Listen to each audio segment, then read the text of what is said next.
Autopilot. Credited to ScarJo, and story read from the Creepypasta wiki.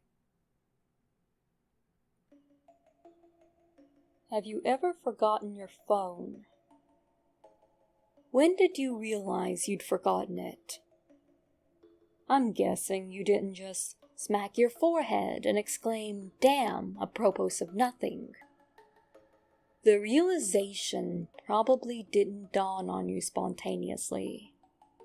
More likely, you reached for your phone, pawing open your pocket or handbag, and were momentarily confused by it not being there. Then, you did a mental recap of the morning's events. Shit.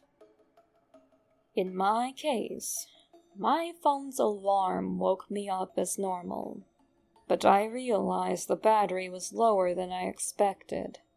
It was a new phone, and it had this annoying habit of leaving applications running that drain the battery overnight. So, I put it on to charge while I showered instead of into my bag like normal. It was a momentary slip from the routine, but that was all it took. Once in the shower, my brain got back into the routine it follows every morning, and that was it. Forgotten. This wasn't just me being clumsy, as I later researched. This is a recognized brain function. Your brain doesn't work just on one level. It works on many. Like when you're walking somewhere, you think about your destination and avoiding hazards, but you don't need to think about keeping your legs moving properly. If you did, the entire world would turn into one massive hilarious Quap cosplay. I wasn't thinking about regulating my breathing. I was thinking about whether I should grab a coffee on the drive to work. I did. I wasn't thinking about moving my breakfast through my intestines. I was wondering whether I'd finish on time to pick up my daughter Emily from the nursery after work, or get stuck with another late fee. This is the thing. There's a level of your brain that just deals with routine, so that the rest of the brain can think about other things. Think about it. Think about your last commute. What do you actually remember? Probably little, if anything. Most common journeys blur into one, and recalling any one in particular is scientifically proven to be difficult. Do something often enough, and it becomes routine.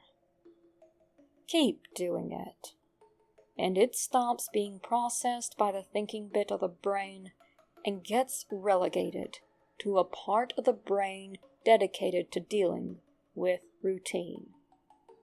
Your brain keeps doing it without you thinking about it. Soon, you think about your route to work as much as you do keeping your legs moving when you walk. Most people call it autopilot.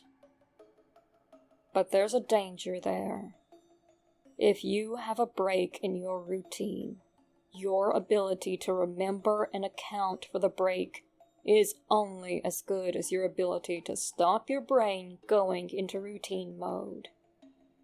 My ability to remember my phone being on the counter is only as reliable as my ability to stop my brain entering morning routine mode, which would dictate that my phone is actually in my bag.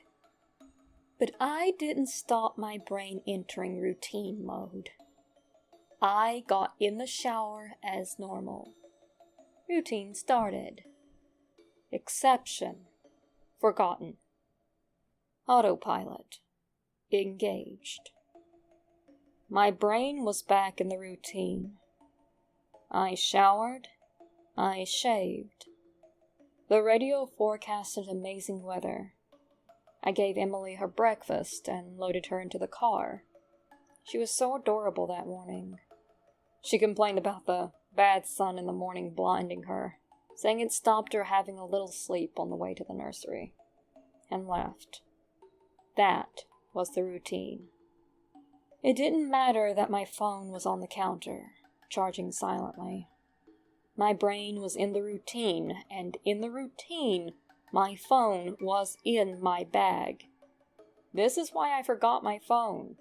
Not clumsiness, not negligence, nothing more than my brain entering routine mode and overriding the exception.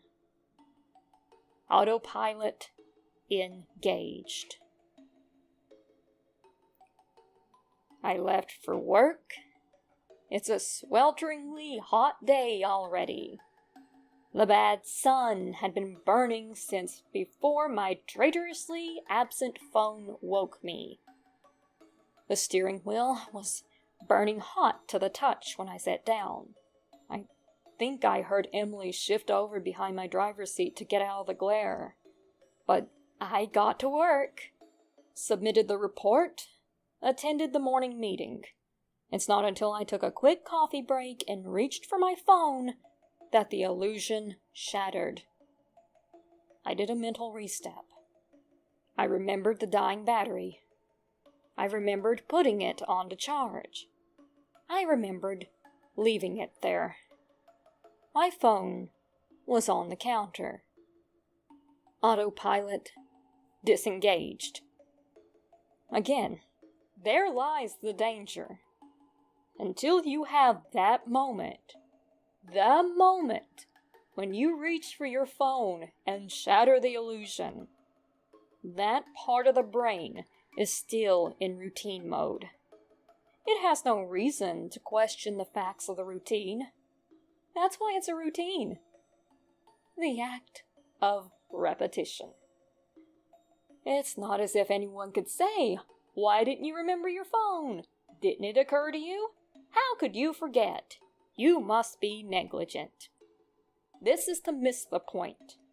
My brain was telling me that the routine was completed as normal, despite the fact that it wasn't. It wasn't that I forgot my phone. According to my brain, according to the routine, my phone was in my bag. Why would I think to question it? Why would I check? Why would I suddenly remember, out of nowhere, that my phone was on the counter? My brain was wired into the routine, and the routine was that my phone was in my bag. The day continued to bake. The morning haze gave way to the relentless fever heat of the afternoon. Tarmac bubbled. The direct beams of heat threatened to crack the pavement. People swapped coffees for iced smoothies. Jackets discarded, sleeves rolled up, ties loosened, brows mopped. The park slowly filled with sunbathers and barbecues. Window frames threatened to warp. The thermometer continued to swell. Thank fuck, the offices were air-conditioned. But, as ever, the furnace of the day gave way to a cooler evening. Another day, another $1.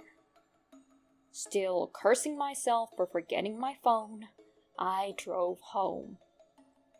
The day's heat had baked the inside of my car, releasing a horrible smell from somewhere.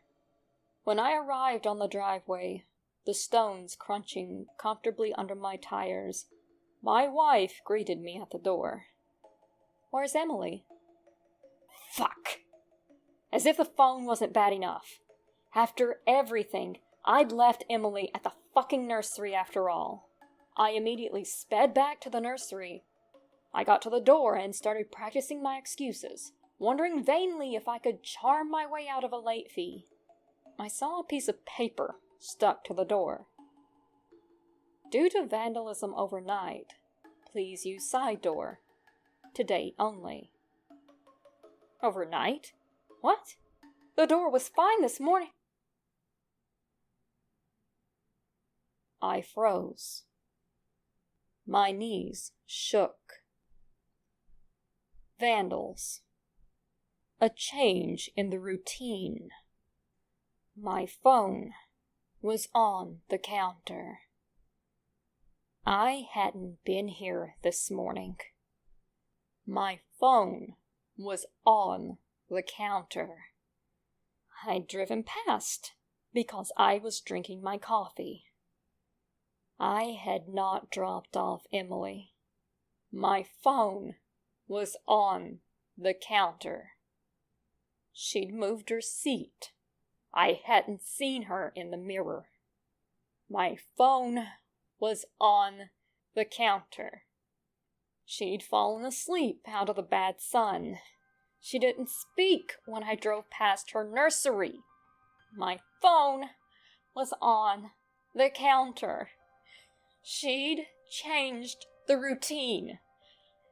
My phone was on the counter. She'd changed the routine, and I'd forgotten to drop her off. My phone was on the counter. 9 hours. That car. That baking sun. No air.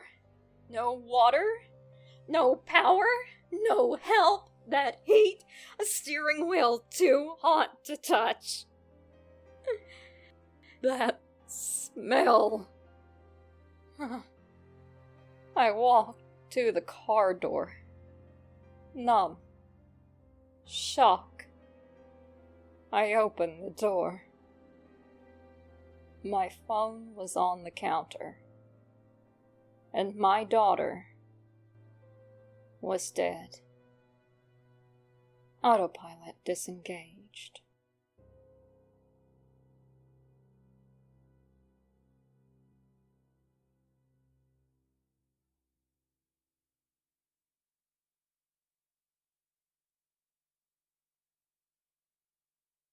So my cat got a little disturbed by,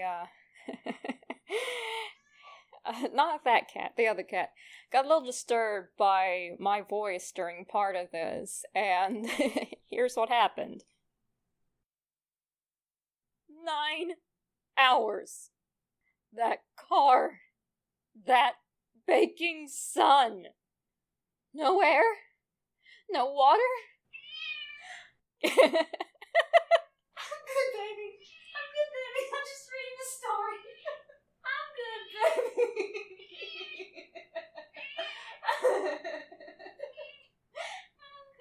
I'm good. Mama's good.